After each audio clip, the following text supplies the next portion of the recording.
Alright, so now I'm going to be doing full self-driving in probably one of the oldest vehicles that supports full self-driving. This is a 2017 Model X that I'm putting up for sale, and I wanted to show off the autopilot functionality because it includes full self-driving. This is version 12.6.4, which is one of the latest ones available at the end of 2025. It's New Year's Eve, so December 31st. And we're going to be driving basically the same route that I'm doing with two other vehicles, with our Model Y from 2024 that has the newer hardware version 4. This one has hardware version 3. And then we're also going to do it again with the Model 3, which also has hardware version 3. That's 2018. So similar model to this. This was basically the first build, I think even the first month, they came off the assembly line with the 8 cameras all around the car to enable this full self-driving. It originally had a computer that was version 2. It was upgraded for free to version 3, and potentially Tesla will continue to upgrade these if needed to continue to support the full self-driving functionality. So for today, we're going to go ahead and navigate to a supercharger location. What I'm not going to do, though, is actually tell it that I want to go to the supercharger itself, just because if I do, it's going to change and use the battery. We're already at like 96%, and I don't need to charge over there, but I will just put the Whole Foods Market as the destination because that's essentially the same place as the supercharger. My connection right now is not great. This does have free premium connectivity for the life of the vehicle. So that means you do get live traffic and updates and everything. We're going to go ahead and have it calculate. This computer is also the original one, so the computer version 1 for the software. They do make a second version, which I could get for an upgrade. It's like a $1,500 upgrade. I haven't done it. I don't feel that I really need to, but if you wanted to add some of the media functionality, like watching YouTube, you can upgrade to that computer. It makes the touchscreen a little bit more responsive. But for today, we're going to continue to use this existing software and show off the full self-driving functionality. In this car, instead of the Model 3, because there's 2 screens, a lot of the visualizations are going to be happening over here. So hopefully we'll capture that with one of these cameras or both of them, so you can see what the computer sees on this display. I mean, the most important thing is we're going to be riding along and watching the car, see how it performs. Previously in the last round with the 2024 and hardware version 4, we ran into a few issues with the sun directly into the camera that I had to take over for. We'll see if it's the same. The sun's still in a similar position. Anyway, let's just go. Go ahead and put full self-driving on, and we'll see if this version of the software. Now, this is interesting. So there's no camera here. It was just telling me to apply a force. So in the other 2 cars, and basically any of the recent cars, they added a camera in here, like an attention monitoring camera. Stop for the passenger. You can see him on the whole screen here. Anyway, so they added that so that it'll know that I'm paying attention. Whereas in this car, it doesn't know if I'm paying attention. Oh, no, I just pulled it too hard. So there's like a fine balance between giving a little bit of force on the steering wheel, and if you give it too much force like I just did, it'll actually stop self-driving, so I gotta turn it back on. So anyway, this one will tell me to keep my hands on the wheel, and it turns the wheel on its own, so as long as my hands are there, it'll feel enough resistance that it'll know at least I have my hands on the wheel. How good that is for attention monitoring is debatable, and I think that's part of the reason that Tesla switched to having the interior camera that can actually look at your eyes, see that you're not, on your phone or sleeping.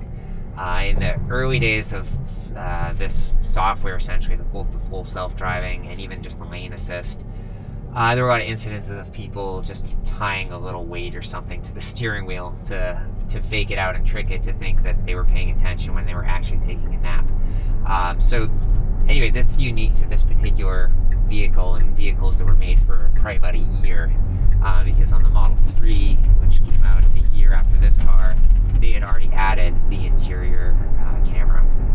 And so I have mixed feelings. Initially, I preferred this vehicle where it wasn't watching me, and I could, feel like I wasn't being like watched all the time. But now that the latest versions of the software allow you to just kind of look and not keep your hands on the wheel, I do actually kind of appreciate the interior camera. So I guess it's always that trade-off, right, of privacy versus convenience. And initially, I think I was more on the privacy side. And the guy's going. All right, well, yeah, so far so good for the car. If it was me driving and not self-driving, I think I probably would have went ahead of that car because I got there first. But the car is a little more courteous with people, which I suppose is a nice thing to do. But the other, important thing that I mentioned for the other vehicle, similar for this one, is that they're gonna not necessarily follow the... Oh, it's letting this guy go. That's nice. We technically have the right of way, but okay. This car's feeling more polite. It's actually technically set to chill mode as well, so I wonder if that has anything to do with it. You can change the kind of how aggressive you want the autopilot to be. And so this particular vehicle is set to chill, which is kind of the most laid back one, which is probably why both of those situations it had let those cars go.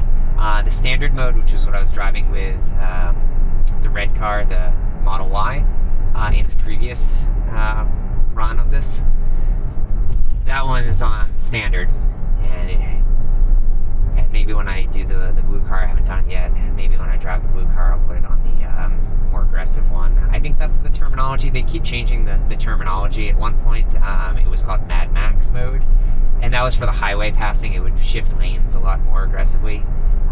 In this one, like in the chill mode, it won't shift lanes, so if your lane's slowing down, it's just going to stay there. In the standard mode, if the lane on the sides on the highway are considerably faster, it'll switch. And then on the more aggressive one, it'll switch as soon as the car in front of you. Even if there's, no need to switch, it'll often just switch into a lane so that there's no one in front of you.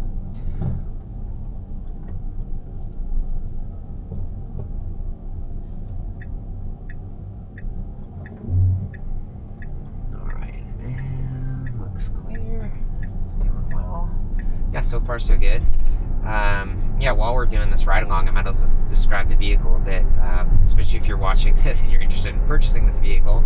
I'll talk a little bit about, the history. I got it in 2017. This was, again, one of the first Model X's that they had the full self-driving feature set. It was like feature ready. Prior to this, there were a few Model X's that were made, but those ones had a different camera system. It's a different company. I think it was like Mobileye. Anyway, they switched over to like an NVIDIA processor, and then they ended up building their own processors. So there's been an evolution over time. It's flashing at me now just to keep my hands on the wheel. But we bought this, as a family car. My wife and 3 kids, and the 7-seat configuration that we have for this car has been really helpful for that. So if we want to bring my parents or any of the kids' friends, it's nice to be able to have the extra seats in the back. Now, right now, the configuration is the seats are folded down, so we have a bigger trunk space. But those 2 back seats do fold up, and we actually got the 7-seat configuration for the Model Y, which is essentially a replacement to this vehicle. The Model Y, it is a lot tighter in the back, which is fine for the kids. But I've noticed that, we're not taking the highway. I guess because I'm going. Alright, well, last time we took the highway. I guess we'll see a slightly different route for this. But that's okay. It's still showing off a lot of different scenarios. Anyway, so the 7-seat configuration in the Model X is a lot more spacious. Like, I'm 6 feet tall, and I can sit in the back seat. Not super comfortably, but for, an hour or 2 trip, it's fine. In the Model Y, down the street is fine, but beyond that, I wouldn't really want to spend more than 10 minutes in the back seat of the Model Y. Again, it's fine for the kids, but there's definitely less leg room and it feels a little bit tighter, whereas this car is a little bit more expansive and feels just bigger, which is, good and bad. The benefit to fitting more space and fitting more people is obviously good, but it also uses more energy.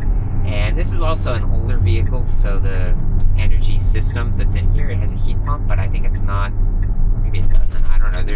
There's a newer, more efficient version of the heat pump in some of the more modern cars. So in a region where I am, this is like the Boston area, this time of year particularly, can be pretty rough, right? It's 33 degrees out, and that's pretty cold. So to keep the car warm, a lot of the energy from the batteries going into just generating heat.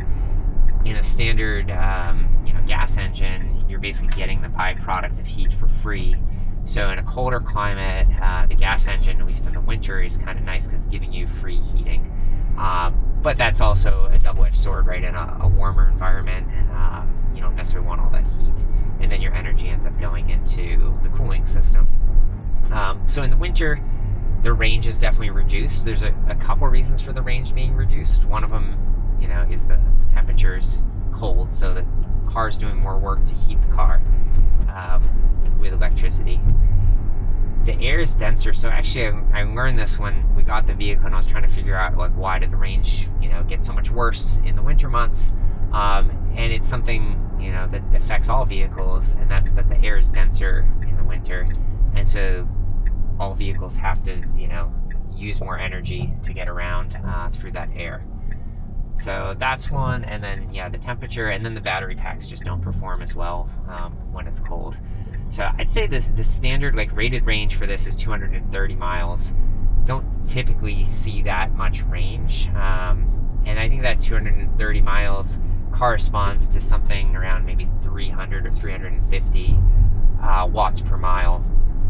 Is that right? Yeah, somewhere around that, maybe 350 watts per mile. Right now you can see my average is 739, so it's a lot higher. In the winter too, if you're doing shorter trips and you're not going as far, you're spending a lot of that energy just warming up the car, and you're not getting the efficiency of being on the highway, starting and stopping a lot. So anyway, I do find that the range in the winter is probably half of what it is in the summer, at least in this Boston region.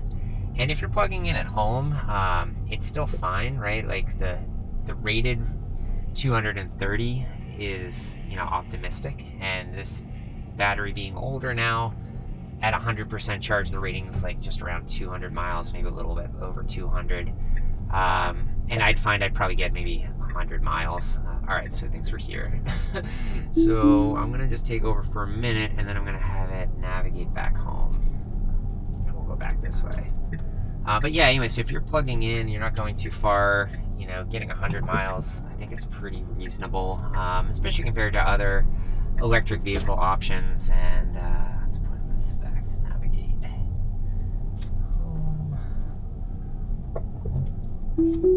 Okay, I wanted to just kind of show off in the rotary. So it's back to full self-driving mode. And we're also, maybe I should change that. Autopilot. So we're on chill, standard. Oh, they call it hurry now. Let's just go to standard. And I mentioned in the other video, you can adjust your max speed offset too, which is interesting. So it can do percentage-wise speed. That's probably more than 40% is recommended. Interesting. Okay. Well, I'll just leave it at the recommendation.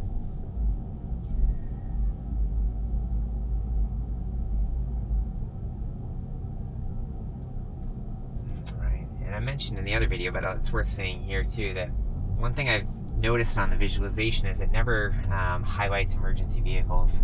So the police have been, here just because it's a busy shopping center, plaza, and I think just for traffic management.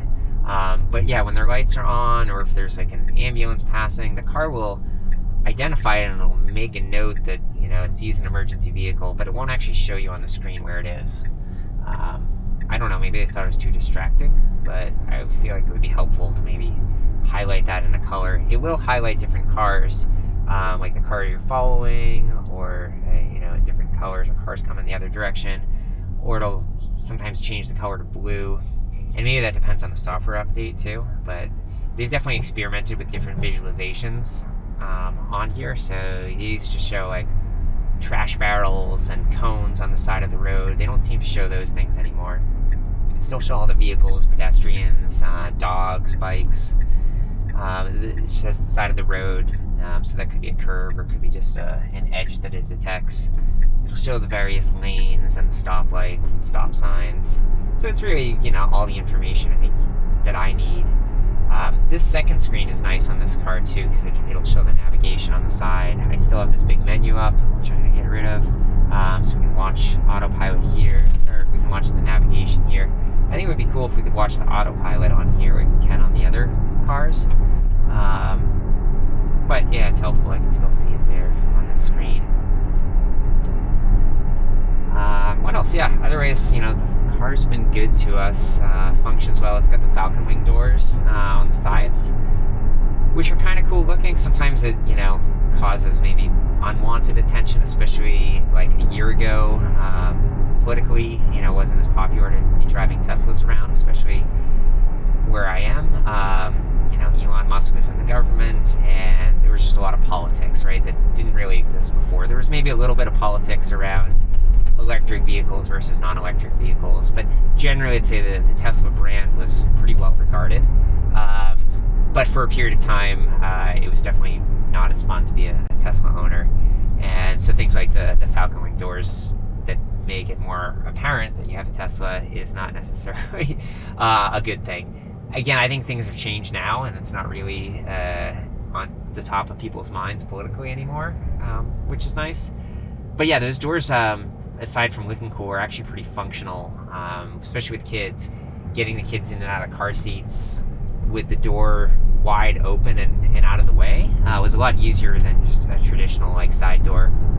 Our kids are a little older now, so for switching vehicles now that we have the Model Y with more standard doors, I don't say we need the Falcon Wing doors, but I do kind of miss them sometimes, especially when trying to get bulky objects in. And the storage space of this car too, I can miss as well sometimes, because you can fold down all the seats and load it up, you know, with a lot of stuff. The Model Y is okay. It still folds the seats down. I can still fit stuff in it, but not quite as much stuff as this car. This also has a lot of like smaller, you know, just nice to have perks. Like in addition to the second screen, it's got a heated steering wheel, which again, this climate, this time of year, I really appreciate. My Model 3 doesn't have it, but the Model Y does. So that's kind of a, I guess, a Tesla feature that's hit or miss.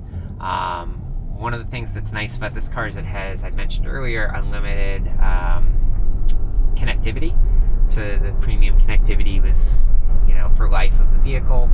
It has the full self-driving, which is also tied to the life of the vehicle. When we first bought it, it had unlimited supercharging. That's a perk that you can't sell or trade with the vehicle. It's unique to like the driver and the car. So for us, we ended up upgrading to our Model Y about a year ago because we had that.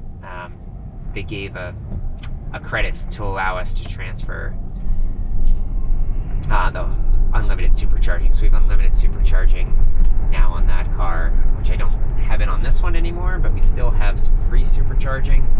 Tesla will give, you know, referral bonuses and perks. So I can still charge this for some amount of miles. I'm actually not even sure how much, maybe 500 or something. But anyway, yeah, so perk-wise, the heated steering wheel's nice, the additional screen's nice. It has a suspension that it can lift and lower. That can be helpful if you're trying to get over a curb, or, you know, I've taken this camping before too, so getting up higher can be helpful, although it does turn off if you go too fast. It does have an auto-lowering feature, so the suspension will go lower on the highway, which I think decreases the air resistance of the car because it's lower to the ground and makes it more efficient. Also some nice little, you know, perks like that.